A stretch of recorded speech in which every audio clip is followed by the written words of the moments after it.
Tuhan, saya selalu terberkati dengan kesaksian ini. Saya dengar itu udah 3 kali berarti Pak. Ya, di doa, di kemarin minggu lalu potensi yang sama hari ini, dan saya tetap terlalu percaya Tuhan benar-benar Tuhan yang tipe yang mengejar, karena saya rasa setiap orang pribadi pasti pernah ngerasa dikejar sama Tuhan. Dan Tuhan kalau udah ngejar orang pasti dapat. Jadi saya percaya dia nggak ngejar semuanya.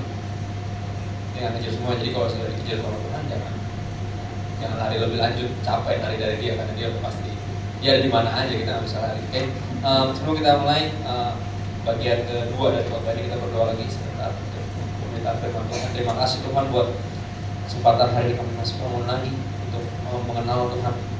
Biar kami manfaatkan waktu ini untuk mengenal Tuhan dan mengasihi-Mu lewat semua kasih yang telah Kau berikan dan Kau izinkan untuk kami bagikan di dunia ini. Kami bersyukur Kau ada di sini. Kami tahu ya Roh Kudus untuk bantuin kami karena daging kami lemah.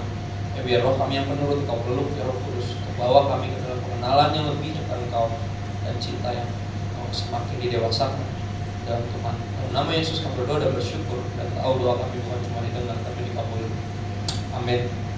Shalom semuanya, di bagian kedua dari seri Love Actually ini.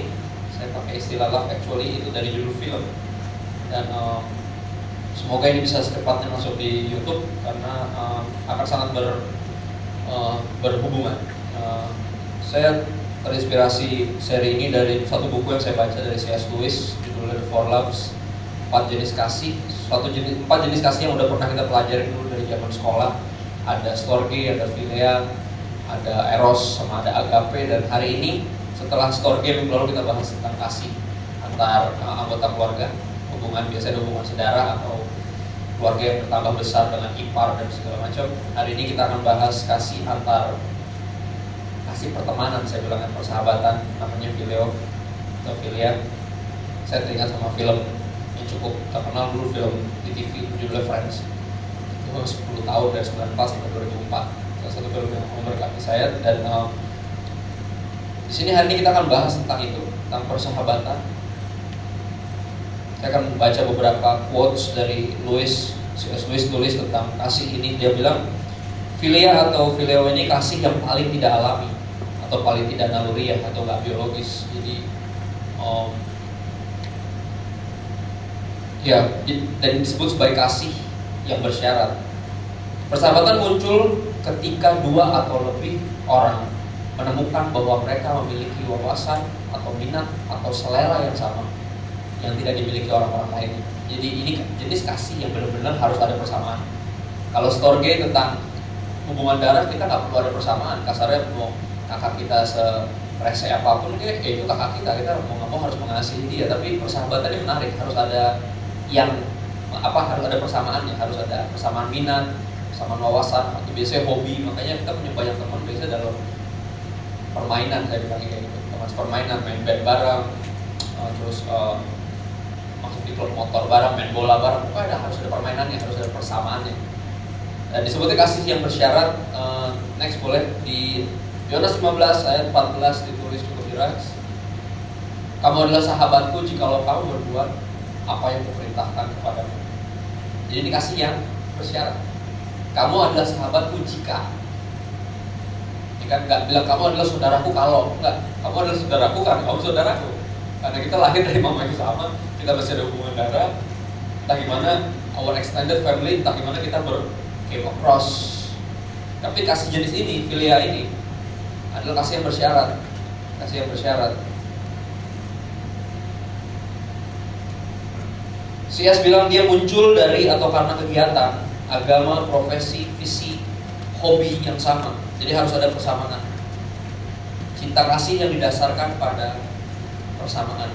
Kamu adalah sahabatku jikalau kamu berbuat apa yang kuperintahkan kepadamu. Bahkan Yesus bilang, kamu adalah sahabatku kalau ada syaratnya.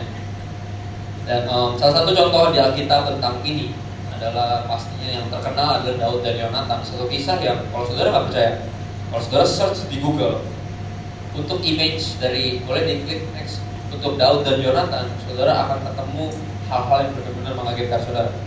Karena ini bahkan di salah satu, aku bilangnya one of the worst proof texting dari pembelaan akan dosa. Jadi yang muncul akan gambar-gambar gay. Karena seolah entah di mana orang-orang yang mencari pembenaran dari dosa mereka akan kasih contoh. Itu dalam kita pada Daud sama Yonatan itu kan pasangan gay. Obviously mereka gay, tahu dari mana obviously? Nggak mungkin Alkitab menciptakan sesuatu yang berlawanan dengan apa yang Tuhan ajarin. Bahkan ini dipakai untuk dasar dari membangun gereja-gereja yang bukan cuma membenarkan pernikahan sesama jenis, tapi mendukungnya, bahkan memberkatinya. Di Indonesia mungkin belum ada, tapi di luar negeri khusus Amerika udah legal. Dan kita hidup di era dimana kemarin saya talk show tentang sama istri saya, saya beberapa kali talk show, khususnya kemarin saya bareng istri, sebelumnya saya sendiri. Saya bahkan harus jelasin lagi, menurut Kamus Besar Bahasa Indonesia, arti pacaran itu apa? Pacaran itu adalah hubungan lawan jenis, antara lawan jenis yang tetap. Itu Kamus Besar Bahasa Indonesia tahun berapa? Jangan-jangan ntar lagi berubah. Karena pacaran sekarang udah nggak mengenal lawan jenis lagi. Judulnya yang penting kasih sayang, jenis kelamin udah nggak terlalu penting. Kan nggak mungkin kayak gitu. Kalau emang nggak penting, Tuhan bikin aja laki semua atau perempuan semua. Kenapa Tuhan bikin laki-laki dan perempuan pada mulanya? Karena itu penting. Dan ini salah satu proof texting yang paling berbahaya. Artinya gini, untuk membenarkan dosa kita bisa pakai Alkitab. Percaya deh. Tapi gini, siapapun yang mendekati Alkitab untuk cari pembenaran, dia akan selamanya terikat dalam perbudakan dosa. Tapi berbeda kalau kita mendekati firman Tuhan karena mencari kebenaran. When we search for the truth, you find the truth and the truth shall set us free. Kalau kita mencari kebenaran, kita menemukan kebenaran dan kebenaran akan memerdekakan kita. Tapi kalau kita cari pembenaran, ketemu juga pasti. Ada aja ayat untuk membelai dosa kita, tapi selamanya kita akan diperbudak, selamanya kita akan terikat, dan kita akan berakhir binasa. Semoga kita mendekati Alkitab bukan cari pembenaran, mencari kebenaran. Itu saya harapkan. Dan gini, untuk membuktikan poin saya bahwa ini jelas bukan cinta sesama jenis. Oke, kita akan baca dengan cukup jelas. Oke, 1 Samuel 18 ayat 1 sampai 5. Saya sangat sarankan untuk saudara baca bahasa Indonesia sehari-hari atau bahasa Indonesia masa kini. Tapi kita pakai yang masa gitu aja yang udah ada. Ya kan, terjemahan baru TB. Yang biasa yang saudara pegang sekarang. Oke, 1 Samuel 18 ayat 1 sampai 5. Di bawah judul Daud dan Yonatan. Ketika Daud habis berbicara dengan Saul, berpadulah jiwa Yonatan. Perhatiin, Daud habis berbicara dengan Saul, bukan Daud berbicara dengan Yonatan. Jadi Yonatan overheard percakapan si Daud ini sama papahnya dia, overheard. Dan dia bilang di situ berpadulah jiwa. Di kasar dia, kalau dibilang dia suka, dia kayak ini orang, this is my type of guy. Ini kayak gue, ini orang ini gue banget. Kan? Artinya my type of guy jangan langsung pikir dia naksir, gitu. Karena itu bukan, itu nggak tentang itu, tentang persahabatan. Ketika Daud habis berbicara dengan Saul, berpadulah jiwa Yonatan dengan jiwa Daud, dan Yonatan mengasihi dia seperti jiwanya sendiri. Pada hari itu Saul membawa dia dan tidak membiarkannya pulang ke rumah ayahnya. Yonatan mengikat perjanjian dengan Daud karena ia mengasihi dia seperti dirinya sendiri. Yonatan menanggalkan jubah yang dipakainya. Nah kan mulai ada pembenaran di sini. Tenang dulu. Bacanya emang kurang enak, tapi lanjutin dulu. Yonatan menanggalkan jubah yang dipakainya dan memberikannya kepada Daud. Juga baju perangnya sampai pedangnya, panahnya, dan ikat pinggangnya. Daud maju berperang dan selalu berhasil. Lihat kenapa jubahnya ditanggain, semuanya dikasih. Kenapa? Karena Daud gembala. Gembala nggak punya baju perang, ya kan? Gembala nggak punya baju perang. Dan gini, kalau saudara punya teman, persahabatannya kalau benar ya gini. Misalnya saudara tahu tiba-tiba dia juga suka bola gitu. Kan ada yang kasih jenisnya saudara pertama.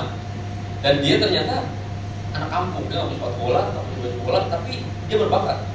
Tiba-tiba dipanggil sama tim mana? Dan saudara berangkat dengan senang hati, lu pakai sepatu gue. Nih, gue baju gue, lu nggak punya baju ini. Kayak itu. Untuk berperang, Daud bukan orang perang, dia gembala dan dia mesti dikasih baju perang. Dan Yonatan saking dia sukanya sama Daud ini, ada banyak persamaan dia lihat. Yang dia tahu dari mana, saudara? Dari perbincangan Daud dengan ayahnya. Saudara lihat deh, kalau kita saudara dekat 1 Samuel 17 judulnya apa? Coba lihat.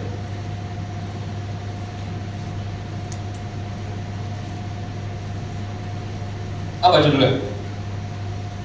1 Samuel 17. Bener gak Daud dan Goliat? Goliat menantang tentara Israel, bahasa Inggris tulis David and Goliath. Berikutnya ada Daud tiba di medan pertempuran. Berikutnya ada perkelahian Daud dengan Goliat. Dan baru berakhir di Daud dan Yonatan. Artinya apa? Daud mendengar percakapan apa? Bahwa orang ini habis kebantai jagoan yang ada yang berani sama dia, namanya Goliat. Tiba-tiba langsung apa? Dia langsung tertarik sama orang ini. Karena ada persamaan antara mereka berdua. Ada persamaan antara mereka berdua. Dua-duanya ada satu tokoh buatan orang, seorang jagoan yang bernama Daredevil. Daredevil artinya orang-orang yang gak punya takut. Dua-duanya fearless. Dua-duanya sama-sama pemberani, jagoan perang. Dan ketika Daud dengar Saul ngobrol sama Yonatan dengar Daud ngobrol sama Saul, langsung dia tiba-tiba nyambung. Wah, kok banget nih orang nih, sama banget sama gue. Lalu dia kasih semuanya, nih lu mau perang lagi kan nih, baju perang udah semua. Ayat 5, Daud maju berperang dan selalu berhasil kemana juga Saul menyuruhnya, sehingga Saul mengangkat dia mengepalai para prajurit. Hal ini dipandang baik oleh seluruh rakyat dan juga oleh pegawai Saul. Coba lihat slide berikutnya. Ini bicara tentang persamaan. Slide berikutnya di situ ada 1 Samuel 14 ayat 12. Kalau saudara pernah baca kisah-kisah ini gak akan serta-merta kita jadi pembenaran pandangan manapun. Baca Alkitab tuh biasain seluruhan. Jangan baca sepertil. Kalau sepertil bisa jadi pembenaran pasti. Tapi kebenaran gak pernah cuma sebagian. Kebenaran yang sebagian itu gak lebih baik dari kebohongan. Benar ya? Kita harus belajar percaya kebenaran yang sepenuhnya. Karena kebenaran yang sebagian sama aja kayak laporan anak yang pulang, dia nggak ngelaporin semua yang dia lakukan. Itu kan sebenarnya apa bedanya sama kebohongan? Dia nggak bohong sih, cuma nggak ceritain semuanya. Kita harus belajar itu. 1 Samuel 14 ayat 12 cukup jelas, dia bilang, lalu kata Yonatan kepada pembawa senjatanya, naiklah mengikut aku sebab Tuhan telah menyerahkan mereka ke dalam tangan orang Israel. Percaya nggak? Yonatan juga pernah ngalahin orang-orang Filistin, cuma berdua, dia dan pembawa senjatanya. Dan pas denger Daud cuma maju, bukan berdua, Daud maju sendiri. Yonatan langsung nyambung, langsung suka dalam artian pertemanan. Ini gue banget ya orangnya, nyambung banget sama gue, ada persamaan, kasih yang dasarkan oleh persamaan, jelas bukan tentang cinta-cintaan. Harusnya gak bisa bedain kenapa seri Love Actually ini saya bagi dalam 4 jenis kasih itu, karena berbeda. Gak semua teman harus dipacarin, saudara. Apalagi sesama jenis, ya kan? Lawan jenis aja nggak semua teman harus dipacarin. Ini udah jelas proof texting yang paling buruk. Karena gini, kalau saudara baca 1 Samuel 16 ayat 21-22, di sana sebenarnya cukup jelas juga bahwa Saul pun menyukai Daud. Tapi bukan Saul naksir sama Daud. Terus bapak sama anaknya dua-duanya naksir sama cowok yang sama, kan jijai. Kan gak mungkin, saudara. Ada banyak kata kasih di perikop-perikop ini, tapi gak bisa disamain semuanya. Kan ini masih dua, semuanya masih cowok nih. Ceweknya nanti baru di pasal berikutnya baru ada Daud dan Bathsheba. Nanti kenapa Daud ngeliat Bathsheba terus dia nafsu, terus dia bunuh suaminya? Oh, Daud mungkin biseks. Jangan dibener-benerin dosa lo. Ayolah, real-real aja, dia normal loh. Yonatan juga, Saul apalagi pak. Semuanya normal di sini. 1 Samuel 16 ayat 21, demikianlah Daud sampai kepada Saul dan menjadi pelayannya. Saul sangat mengasihinya dan dia menjadi pembawa senjatanya. Apakah Saul naksir sama Daud? Enggak kan? Sebab itu Saul menyuruh orang kepada Isai mengatakan, biarlah Daud tetap menjadi pelayanku sebab aku suka kepadanya. Kan jijai juga kalau ini benar-benar naksir. Enggak lah. Gak mungkin mak sama bapak, anak sama bapaknya naksir orang yang sama. Gak mungkin, karena ini bukan tentang naksir-naksiran, ini tentang suka. Karena melihat keberanian yang sama. Oh iya. Karena kasih jenis ini harus ada persamaan, saudara. Ini kenapa sih sama Lewi cepet banget temenan dulu? Cepet banget, gak pakai lama. Ngobrol dari BBM, ketemu makan sekali, udah berasa kayak teman baik dari zaman dulu. Kenapa? Karena persamaannya sama-sama aneh, sama-sama nyeleneh, sama-sama suka teologi, sama-sama suka sama-sama cinta Tuhan, sama-sama dalam dunia pelayanan, sama-sama anak band. Banyak persamaan kan? Kita jadi teman apa? Karena banyak persamaan.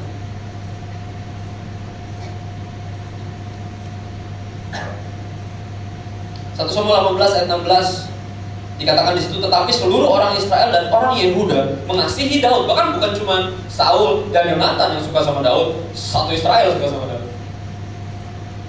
Mengasihi. Jadi ayolah kita cari kebenaran dan izinkan kebenaran memerdekakan kita. Kalau kita rindu kebenaran, rindu kemerdekaan, dekati firman Tuhan, mencari kebenaran, mencari kebenaran.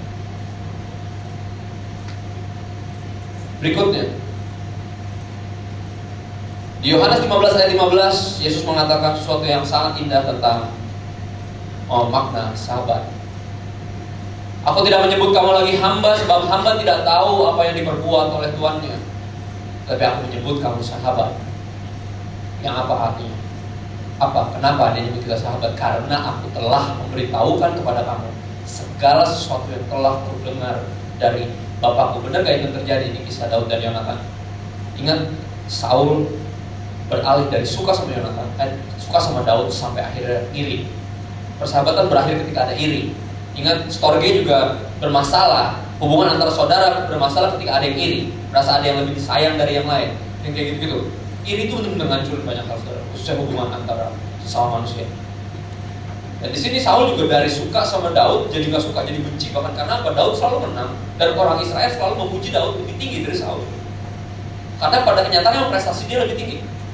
Dia bunuh lebih banyak orang daripada Saul, kasarnya kayak gitu dalam peperangan. Jadi selalu dalam nyanyian-nyanyiannya bikin Saul sampai benci banget. Dan Saul mau bunuh Daud. Saul biasanya bilang sama siapa? Bilang sama Yonatan, anaknya. Dan karena Yonatan sahabatnya Daud, Yonatan ceritain apa yang papanya bilang ke dia. Ini Yesus bilang di sini. Aku menyebut kamu sahabat karena aku telah memberitahukan kepada kamu segala sesuatu yang telah kudengar dari Bapakku. Jadi kalau Tuhan masih berfirman sama saudara hari ini, artinya saudara masih dianggap sahabatnya. Dia masih ceritain apa yang dia dengar dari Bapaknya. Dia masih kasih tahu apa yang akan Bapaknya lakukan. Bersyukur. Bersyukur. Kita tahu kisah-kisah yang di dalam Alkitab banyak seperti Nuh. Tuhan mau habisin satu dunia pakai banjir. Tuhan ngomong dulu sama Nuh, benar gak? Kenapa? Karena dia sahabat. Tuhan anggap Nuh sahabatnya. Friend of God, salah satunya yang terkenal adalah Abraham. Ketika Tuhan mau habisin Sodom dan Gomora karena dosanya, dosa-dosa mereka, satu kota itu, ya kan? Satu kota yang dibilang ditunggang balikan karena dosa. Dan dosa yang cukup spesifik sebenarnya dari kata Sodom, kota Sodom itulah kita temukan untuk istilah untuk aktivitas seks sesama jenis. Pakai nama kota itu, dan apakah kota itu dihajar, dihabisin Tuhan karena dosa yang spesifik itu. Dosa yang entah gimana, lagi banyak orang yang mencari kebenaran. Cari kebenaran dan let the truth set you free. Ingat gak? Mau dihabisin Sodom Gomora, Tuhan ngomong dulu sama Abraham, benar gak? Karena apa? Tuhan anggap Abraham Ismail. Gak tahu, gue mau habisin, gue tahu lu punya saudara di sana. Gue udah kirim juga malaikat 2 untuk memperingatkan dia. Karena apa? Biasanya gini saudara, di pertemanan, siapapun yang teman, kalau kita punya teman, siapapun temannya dia, entah gimana jadi teman kita. Benar gak? Kan itu yang terjadi. Tuhan anggap Abraham sahabatnya, tapi Abraham punya saudara, namanya Lot. Tapi kalau Tuhan anggap Abraham temannya, berarti teman-temannya Lot atau saudara-saudara Lot teman-temannya dia juga. Makanya dikirim malaikat untuk ingetin biar si Lot dan keluarganya keluar semua dari situ. Persahabatan itu menarik. Persahabatan menarik karena gini, C.S. Lewis bilang ini yang paling gak biologis karena gini, kalau kita punya teman kita gak pernah deg-degan sebelah dia. Gak pernah. Kita deg-degan cuman kalau ada eros. Betul ya? Kalau sama teman kita gak pernah deg-degan, persahabatan biasa-biasa aja. Sesuatu yang menyenangkan, tapi gak sampai bikin deg-degan yang gimana gitu kan. Gue grogi kalau di sebelah lu, gak ada. Semua teman justru berasa kalau ada teman lebih tenang justru. Persahabatan yang gak ada gregetnya, gak ada biologis-biologisnya sama sekali. Persahabatan itu kayak gitu, jenis kasih yang unik. Jenis kasih yang sebenarnya kalau kata bahkan Lewis di bukunya bilang jenis kasih ini sering disalahartikan. Jadi kalau ngeliat 2 cowok jalan, kalau zaman dulu biasa aja, kalau sekarang jadi aneh. Bahkan dari era Lewis itu udah terjadi. Selalu ada cerita-cerita macam Daud dan Yonatan, selalu di contohnya selalu akan dicurigai sebagai sebenarnya ini pasangan romantis cuman terselubung. Padahal enggak, kata C.S. ini justru salah satu kasih yang menarik karena harus diupayakan dalam semua aspek. Saya akan kasih contoh berikutnya. Coba lihat, ada slide berikutnya. Ditulis gini. Ada satu artikel bagus banget. Judulnya The Number One Thing Will Have Changed in Our Marriage. Hal nomor satu yang kalau bisa dirubah dalam pernikahan pengen kita ubah. Ditulis oleh seorang hamba Tuhan. Dan ditulis untuk para hamba Tuhan juga, untuk para pendeta. Ada satu hal yang paling penting yang harus diubah dalam pernikahannya itu apa? Kita harus menganggap ini bukan cuma antara eros, tapi ini tentang sahabat. Kita harus membina persahabatan dengan suami atau istri kita sendiri. Song of Songs atau Kidung Agung, tulis Kidung Agung 5 ayat 16 tulis, "This is my beloved and this is my friend." Sudah jangan pernah lupa ketika Tuhan bikin Hawa, ketika Adam sendirian, tidak baik manusia itu seorang diri, aku memberikan penolong yang sepadan, aku memberikan teman untuk menemani dia. Menarik loh. Tuhan kalau menciptakan Adam sebagai istrinya Hawa sebagai istrinya Adam, enggak, tapi sebagai teman dulu. Padahal cewek cuma dia doang.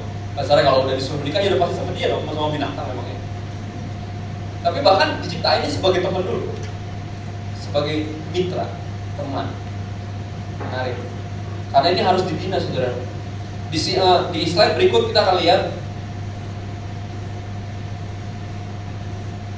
Oke, Lewis tulis lagi di bukunya tentang persahabatan. Jika laki-laki dan perempuan tidak mempunyai kegiatan yang sama, mereka hanya dapat mengembangkan storge dan eros.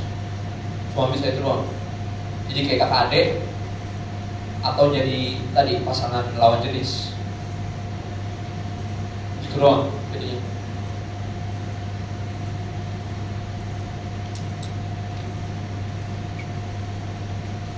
Bahkan di dalam storge pun filia memperkuatnya. Contoh, satu hal yang saya nggak pernah absen dari ketika adik-adik saya yang dua itu gak sama aku. Mereka dekat karena umurnya dekat. Oke, saya nomor 1 1984, yang nomor 2 1986, cuma beda 2 tahun. Saya dekat sama yang nomor 2. Itu udah kayak teman. Cuma beda dia belajar, saya tidur. Atau sebaliknya saya belajar, dia tidur. Tapi dia jarang belajar, dia sering tidur. Tapi dia juara terus, itu yang bikin saya bete. Karena saya tidur, dia belajar. Saya belajar, dia tidur. Pokoknya dia tidur aja. Di kelas juga pernah dibangunin terus sama gurunya karena dia tidur terus. Tapi dia juara. Mungkin dia jenis koala, mungkin. Atau adik saya juga koala, dia tidur terus. Tapi dia pintar banget. Tapi saya pada dekat sama dia. Dan Gamal tahun 90 akhirnya, terus Audrey 93.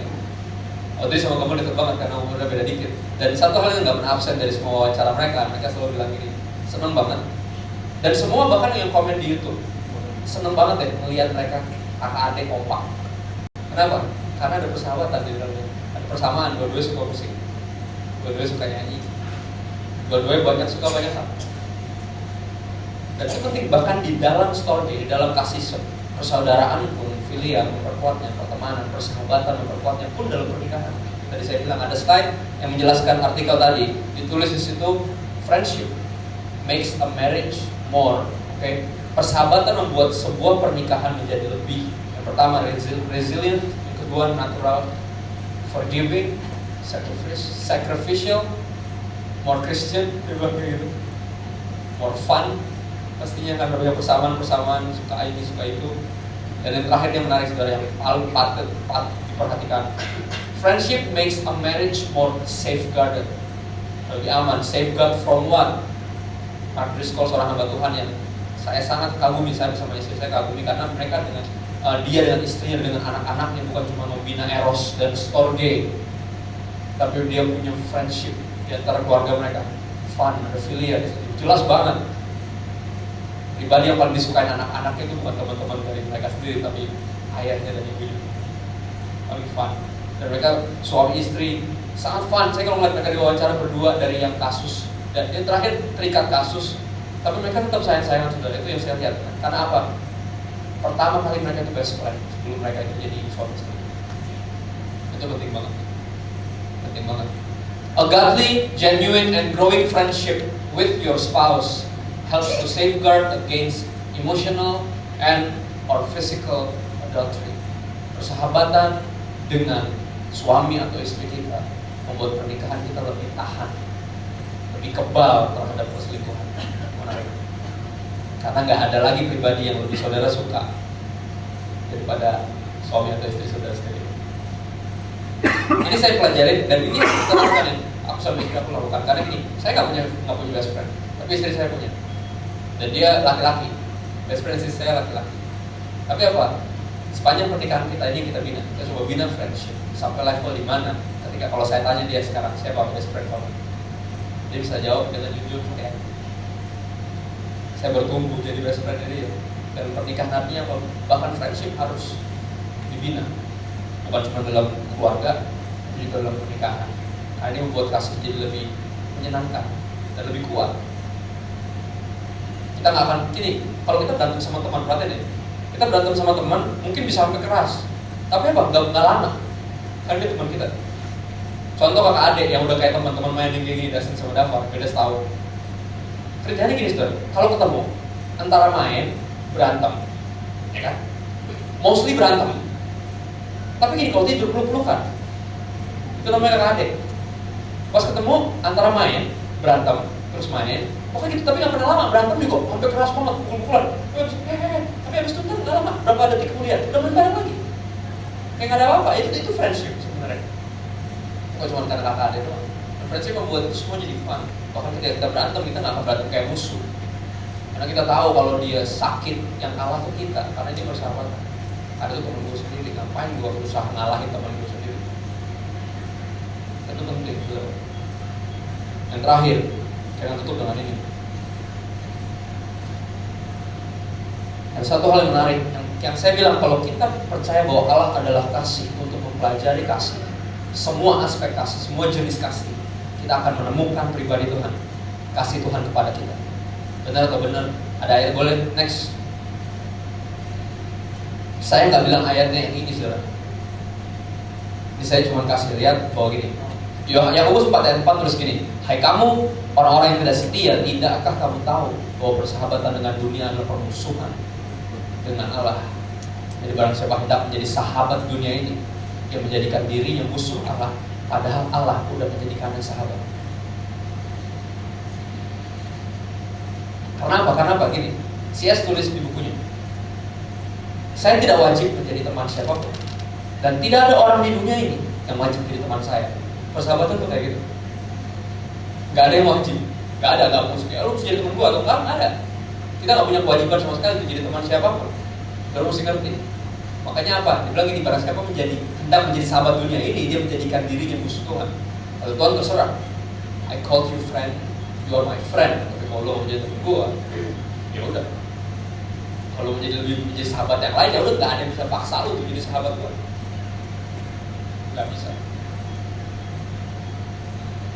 Coba kita buka Yohanes 15. Saya akan tutup dengan ini, bacaan yang beberapa ayat yang sederhana yang menunjukkan betapa ketika kita mempelajari kasih antar sahabat, di sini kita menemukan kasih Tuhan kepada kita.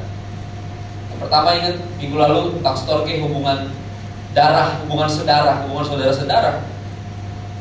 Dikatakan gini, di watak, saudara bisa lihat rangkuman dari khotbah saya, isinya cuma kayak gini. Kita harus mengasihi saudara kita, bukan hanya karena dia saudara dengan kita, tapi karena Yesus telah menjadikan kita saudaranya dengan cara mengorbankan, mencurahkan darahnya. Kasarnya gini, Yesus menjadikan kita saudara sama dia. Dibilang dia mau jadi yang sulung di antara banyak saudara, dia kakak pertama kalau istilah silat, dan kita adik-adik. Kita mengasihi saudara kita bukan hanya karena saudara. Ya udah deh, gua ampunin lo lah, lu kakak gua sih, nggak gitu. Itu bukan pengampunan, saudara. Pengampunan yang terpaksa, bukan pengampunan. Pengampunan harus dari kasih, berasal dari kasih yang benar-benar nyata, sesuatu yang alami, dan Tuhan rindu kita mengasihi saudara kita karena Tuhan mengasihi kita. Dan yang kedua ini, Tuhan rindu kita mengasihi sahabat. Tuhan rindu kita punya sahabat, ada membina persahabatan di dalam keluarga, bahkan di dalam pernikahan juga nantinya. Dia rindu karena apa? Dia menganggap kita sahabatnya. Yohanes 15 ayat 13 ditulis, tidak ada kasih yang lebih besar daripada kasih seorang yang berikan nyawanya untuk sahabatnya. Kalau udah tahu ayat Yesus yang ini, saudara, kalau udah tahu perkataan Yesus yang ini, kalau udah tahu ngerti arti makna persahabatan, kita nggak akan curiga dengan persahabatan Daud dan Yonatan. Ingat gak, Daud dibilang apa? Dia rela. Yonatan rela mati buat Daud, karena dia mengasihi Daud as he loved his own soul. Jadi gak lupa kita melihatnya, jadi gak curiga. Karena apa? Yesus menunjukkan hal ini. Tidak ada kasih yang lebih besar dari seorang yang memberikan nyawanya bagi sahabatnya. Dan ini menarik, saudara. Dan kita tahu betapa pentingnya persahabatan ini. Karena benar lagu ini yang bilang, lagu ini aku selalu terharu nyanyi lagu ini, saudara. Who am I that you are mindful of me? That you hear me when I call, is it true? That you are thinking of me, how you love me, it's amazing. I am a friend of God. I am a friend of God. I am a friend of God because He calls me friend. Dan itu menarik. Ini membuat kita nggak bisa lari dari kenyataan ini. Tidak baik manusia seorang ini. Jadi pertama yang harus saudara cari di dalam dunia ini sebenarnya teman, sahabat, dan menjadi sahabat bagi yang lain. Karena itu salah satu cara Tuhan untuk mengubahkan kita. Dia anggap kita temannya. Padahal gini, ingat, ini kasih, jenis kasih yang harus ada persamaan. Harus ada. Terus persamaan apa yang Tuhan miliki dalam kita? Apa persamaan yang Dia lihat di dalam kita yang membuat Dia bisa anggap kita temannya? Apa? Coba lihat ayat 16 dan 17. Ini final, ayat terakhir, saudara. Yohanes 15 ayat 16 dan 17. Dari sana kalau bisa dimunculin ayatnya. Yohanes 15 ayat 16 dan 17 dikatakan di sini. Bukan kamu yang memilih aku, tapi akulah yang memilih kamu. Dan aku telah menetapkan kamu supaya kamu pergi dan menghasilkan buah, dan buahmu itu tetap, supaya apa yang kamu minta kepada Bapa dalam namaku diberikannya kepadamu. 17. Inilah perintahku kepadamu, kasihilah seorang akan yang lain. Apa yang membuat Yesus menganggap ayat kita punya persamaan sama Dia? When we love. Because He is love. Ketika kita mengasihi, Dia lihat potensi itu. Dia lihat potensi itu. Kalau memang benar mereka anak-anak, harus ada kemiripan. Kalau aku adalah kasih, mestinya mereka, mesti kita semua sedikit banyak adalah kasih. Persamaan yang kita miliki satu-satunya sama Yesus cuma kasih. When we love, we know exactly that we are His friend. We are. Persamaan yang kita punya sama Yesus cuma kasih. Jadi kalau kasih nggak ada, saudara, kalau dikasih diganti agama, kalau kasih diganti yang lain-lain, nggak ada persamaan antara kita dengan Tuhan. Pastikan kita mampu mengasihi, karena menurut saya rangkuman dari being a Christian adalah became a better lover. A better lover. Dalamnya ada better brother, better sister, better father, better mother, better son, better daughter, ada better friend. Lalu yang berikutnya ada better husband, better wife. Apa itu masih berikutnya? Pastikan kita memiliki persahabatan antara sesama saudara, kakak adik, antara sesama keluarga, antara suami istri bahkan. Jadi pacaran itu jelas harus dimulai dengan persahabatan. Karena kalau dimulai dari sahabat, kasar gini, pas jadi sahabat mungkin gak sedikit orang yang lawan jenis yang akhirnya naksir sama sahabatnya sendiri. Pakai lagu-lagu terkenal kayak Lucky I'm in love with my best friend. Kenapa? Karena itu paling asik banget kalau kita menjelat jadi sama sahabat kita sendiri. Ada istilah-istilah itu. Karena gini, pun ketika belum jadi, sebenarnya ini menarik loh. Kalau dimulainya persahabatan, misalnya nih, yang ini cewek cowok sahabatan gitu, terus cowoknya tiba-tiba jadi naksir, ya kan? Karena nggak ada yang udah asik nih, gue pengen banget nih habis sisain gue sama teman gue sendiri.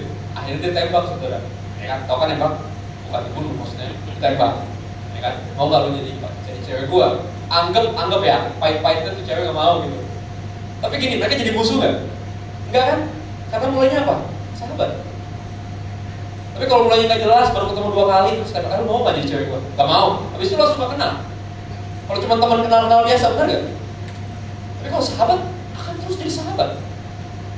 Dan beberapa banyak yang akhirnya jadi sahabat karena pas nembak nggak diterima, akhirnya jadi kakak adik, ya kan? Adik ketemu gede, saya bilangnya. ini kenalin adik gue, karena gak ada hubungan darah. Nah itu biasanya kecenderungan cuma dua, antara itu best friend atau itu mungkin dia nembak cuma gak terima, akhirnya jadi teman. It's okay, because friendship itu segitu penting. Dan itu harus kita bina, sudah harus banget. Karena Tuhan somehow, yang tadi dibilang somehow He calls us friend. Love is the only thing we have in common. We, us, and God. Kasih satu-satunya persamaan kita miliki sama Tuhan, dan pasti saudara kita miliki kasih karena Tuhan anggap kita sahabatnya. Saya berharap ada hubungan antara sahabat yang dipulihkan, karena itu tentang startup. Seperti bulan lalu tentang startup hubungan sama Tuhan, bulan ini startup hubungan antara sesama manusia. Minggu lalu tentang sesama saudara, bapak sama anak, kakak sama adik. Minggu ini tentang sahabat. Kalau saudara punya sahabat yang udah jadi musuh, pulihkan. Rekonsiliasi itu Tuhan paling rindu. Sampai level dimana persahabatan itu menarik. Sebuah kasih yang gak biologis, tapi kasih yang bisa membuat seorang rela memberikan nyawanya buat sahabat.